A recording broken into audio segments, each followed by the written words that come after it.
बिस्मिल्लाहिर्रहमानिर्रहीम इय्याका नअबुदु व इय्याका नस्तईन।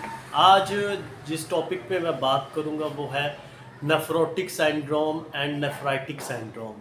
Nephrotic syndrome और नेफ्राइटिक सिंड्रोम एक ऐसी बीमारी है जो रिलेटेड है इसके किडनी के साथ रिलेटेड है और मोस्टली लोगों को बहुत ज़्यादा इसका प्रॉब्लम है।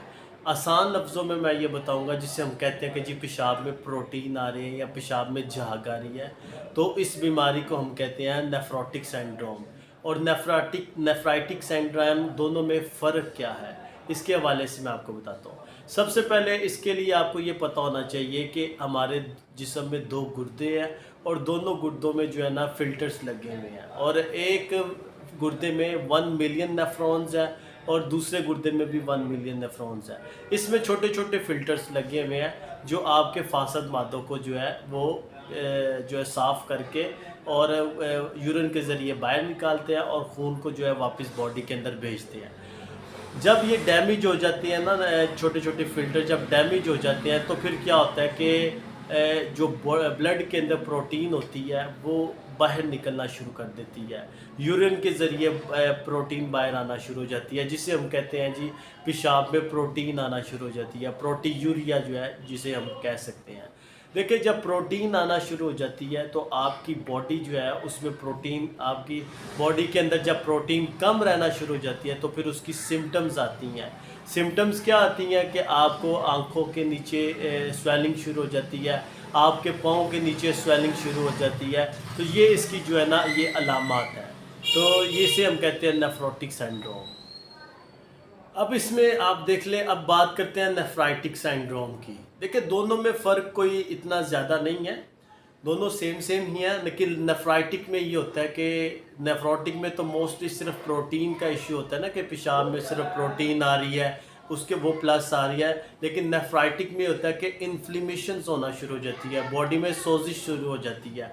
उसके साथ क्या होता है कि आपको हीमोचूरिया होना शुरू हो जाता है, पेशाब में ब्लड आना शुरू हो जाता है, ब्लड सेल्स आना शुरू हो जाते हैं, एल्ब्यूमिन जो है वो आना शुरू हो जाता है। और जब आपकी बॉडी में क्या कहते हैं प्रोटीन और एल्ब्यूमिन जो है वो कम रहना शुरू हो जाती है तो आपकी बॉडी ओडिमा की तरफ जाना शुरू हो जाती है।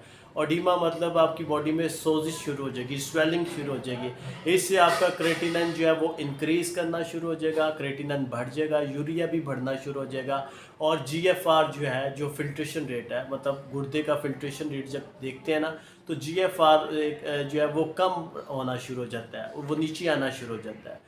तो जिसकी वजह से आपकी किडनी जो है वो डिस्टर्ब होना शुरू हो जाती है, फेलियर की तरफ जाना शुरू हो जाती है। और नेफ्रोटिक सिंड्रोम के साथ साथ आप ये क्रोनिक किडनी डिजीज़ में जाना शुरू हो जाती है।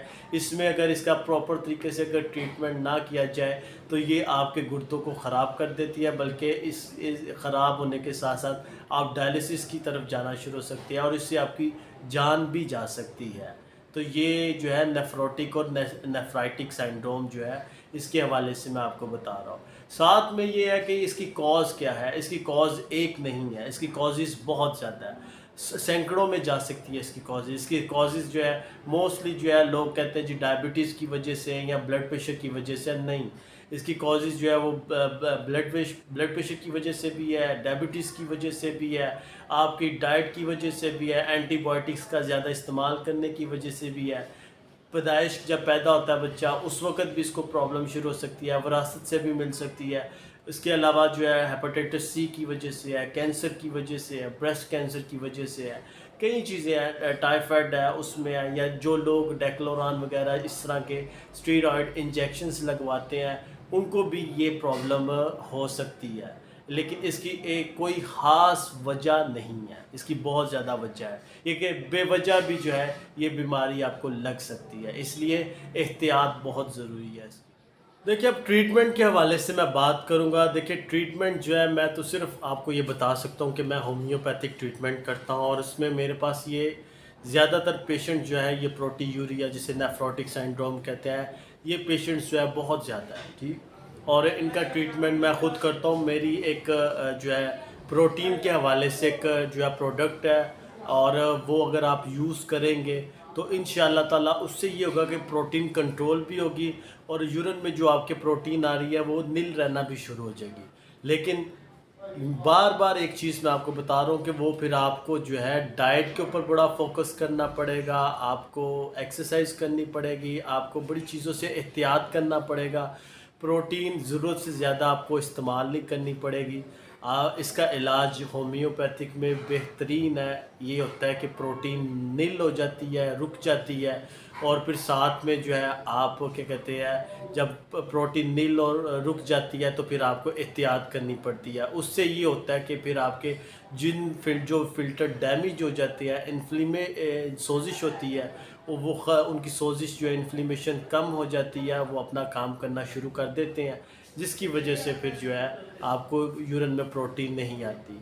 लेकिन ये मेरे ड्रॉप्स हैं, बहुत अच्छे ड्रॉप्स हैं, आप ऑनलाइन भी मंगवा सकते हैं। आपको बेसिकली आपको ऑनलाइन ही मंगवाने पड़ेंगे, क्योंकि किसी भी शॉप पे ये अवेलेबल नहीं है। मेरी अपनी फॉर्मुलेशन है। क्योंकि मैं आपको ये भी चीज़ बताता हूँ कि होम्योपैथिक दो कैटेगरी की है। एक तो स्टोर होम्योपैथिक है, एक क्लिनिकल होम्योपैथिक है। और क्लिनिकल होम्योपैथिक इसलिए बेहतरीन है क्योंकि उसमें जो है डॉक्टर आपकी सारी चीज़ें देखता है, आपकी सारी सिम्टम्स लेता है, आपकी कॉज को देखता है, देन उसके बाद वो अपनी फॉर्मुलेशन के हिसाब से मेडिसिन जो है वो बना के देता है। तो वो बेहतर है। इसलिए ये ड्रॉप्स, जिन लोगों को बहुत ज़्यादा प्रोटीन आ रही है या जिनको स्टार्ट है, तो वो ये ड्रॉप्स भी हैं। इंशाल्लाह ताला उनकी प्रोटीन रुक भी जाएगी और उनकी सेहत में बेहतरी भी आएगी। मेरी वीडियो को ज़रूर लाइक कीजिएगा, शेयर कीजिएगा, हो सकता है तो आगे जो है शेयर कीजिएगा। बहुत शुक्रिया।